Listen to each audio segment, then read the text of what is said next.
Sarap. Actually, nagugulat ako kay Ma kasi every time na makikita ko siya, makakatrabaho ko siya, parang nag-iiba siya.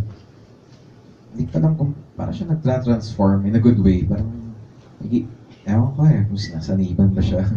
Pero nag-iiba talaga siya, nag-iiba siya. Parang, siguro nag-a-adjust rin sa character or matagal lang siguro kami hindi nagkita or nagkatrabaho. Pero,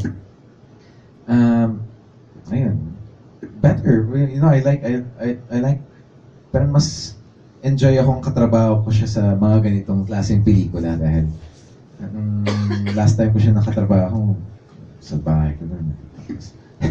Pero dito parang relax lang, tapos parang very natural lang lahat ng ginagawa namin. Tapos lagi lang masaya yung set, mas maraming pagkain. Ayun, both of you are single, tama ba? Ayun. Sabi ng mga pao-match, paano daw yung ano, pwede na bang ituloy-tuloy? Saan? Sa Valent? Ituloy-tuloy? Busy kami pareho eh. Busy. Puro work rin ako ngayon. Tapos puro work rin siya. Tapos, ayun. Maraming problema. Ising ko muna mga problema ko. Tapos pag naayos, consider ka na magka-girlfriend.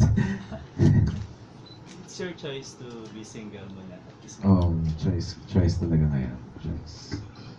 Tsaka nandiyan ang girlfriend ko sa naghihintay mo sa akin. Naghihintay, masakyan ko siya.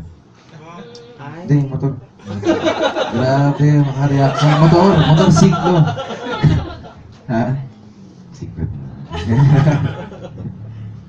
After may pangalan ba motor mo? Wala. Chickeness. Chick.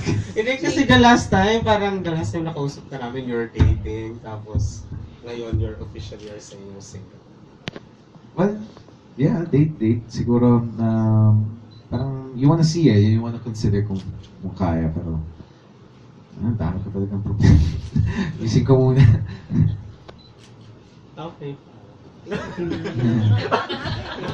Like, okay. Sino ba? Yes, pwede daw. Ay, wala pa.